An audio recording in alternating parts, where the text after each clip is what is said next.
What was your I don't get paid enough for this moment at work? We used to be paid half salary to attend seminars related to our industry that grant professional development hours. These seminars would often be at 7 a.m. at a hotel that was about a 2-hour drive for Maine, if I was lucky, in rush hour traffic to get to, but hey, it was paid and had free breakfast, so waking up at 4:30 to attend wasn't the worst thing in the world. The company announced that they believed attending the seminars was furthering our knowledge, therefore helping the company, and therefore helping us, so we would no longer be paid to attend them but were still expected to go. I just said fuck that and haven't attended a single one since then and delete all the invite emails. I'm paid hourly, so taking the 6 hours out of my day to drive and attend a seminar I am not being paid for is just plain stupid. I was asked why I haven't gone to any and told them I have a mortgage to pay. Haven't been asked to go again since. The time I went to sleep under my desk at work at 5 a.m. because I needed to be back at my desk for an 8 a.m. call. I had promised myself a long time ago that I would never sleep under my desk. I would go home, or just work straight through, but I wouldn't do that. I only lived a 12-minute walk home, but that night I realized that getting those extra 24 minutes of sleep were worth not going home. I was so sad about it. I am a corporate lawyer. We had been working, literally, around the clock for days on a deal that was going sideways. This was a Wednesday-a Thursday morning, but I had been there until 3 a.m. Sunday night, 5 a.m. Monday night, 6 a.m. Tuesday night, and had been back in the office by 9 a.m. every day. That's when I knew I needed to quit, but I'm still here a year and change later, oops. An old man rushed inside our store, literally running to the bathroom, but still managed to shat himself and all over the floor before he could make it. Right in the most open, spacious part of the store. I'm a carer, and work for minimum wage. I rolled a bed-bound lady with dementia to clean her up after she'd soiled her pad. She then proceeded to fart in my face, and exclaimed AHH. I'd been holding that one in for you. While laughing in the most dirty/evil laugh you'd ever hear. That lady had also thrown fish at me, spanked me on the bottom with a back scratcher saying AHH you like that you dirty cow, thrown a TV remote at my head, and thrown various soiled objects at me. Despite all this, she can be funny as hell. Also can be a really nice lady, just depends what mood she's in that day. Dementia can do weird things. But a mouthful of granny fart is one thing I'll never forget. Posted this before. This was back in the late 90s. I was working at Walmart as my first job as a teenager. I was floated to the garden department one day and there was a guy looking at lawn fertilizer. I walked over and asked if he needs help. He said not now, just looking at the different kinds you have. Pretty standard reply from the guy, so I said okay, let me know. I walk away, and then swing back about 5 minutes later. Same guy has proceeded to rip open about 10 different kinds of the fertilizer all over the ground and is rolling around in the stuff. He is also taste sampling the stuff. I called my manager because I did not want to deal with it. Security escorted the guy out the store and called an ambulance in case the ingestion of the fertilizer hurt him.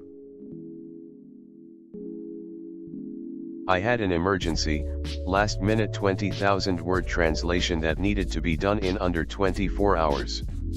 The usual output for a translator is 2,000 words per day, including proofreading and editing. I don't know how, but I managed to bash it out. Not my best quality translation ever, but I got it done. Not a word of thanks from the team I did it for. My boss insisted that everybody be at their desks at 8:30 sharp. She made me take roll on an attendance sheet and hand it into her every day. She also made me do it at lunchtime, when everybody left and came back, and when they left at night. Took roll for a bunch of adults 3 times a day. I don't work there anymore. Got change thrown in my face at work because a man was upset we didn't have meatballs. Now if I'm working he'll come in, see me, and walk out. Edit, I work at Subway LOL. I was one of 50 or so 12 to 17-year-olds working on this farm harvesting tobacco. Most of the kids were illegal, but I was just 17 and homeless and couldn't get a job cause I didn't have an ID or any paperwork. I'd started hanging out with the Hispanics because they were the ones who got under the table jobs. We got there at 6, lunch at 1, leave at 8. It's summer and it's the heat of the day a couple hours after lunch and this young girl, not more than 14, working alongside me suddenly passes out and will not wake up. I called for help, and one of the guys watching over us walked over all slow and unconcerned. Can you wake her up? I said I couldn't. All right. Let's bring her to the house. I picked her up and carried her there. He had me set her down by a tree in the shade and then disappeared into the house. I didn't know what to do and I'm panicking, so I pour water on her forehead and take off her long sleeves. You have to cover every part of your skin when working with that much tobacco or else you'll get sick. A few minutes pass. She's breathing rapidly and shallowly and I'm still freaking out. So I yell to this other guy who's supervising us and he just says, "Did someone call an ambulance?" I said no. Shit. So he calls the ambulance and then comes over and basically just watches me as I try to cool this girl down. As soon as they get there, all the supervisors tell me to go back to work and I don't get to talk to the EMTs. I never saw them ask any of the other Hispanic kids for her name or anything. I don't know if she came there alone or they just didn't notice. My supervisor later told me the EMTs said she was having a serious heat stroke. Never heard how she turned out. I just went back to work. It was pretty good money compared to what I was used to.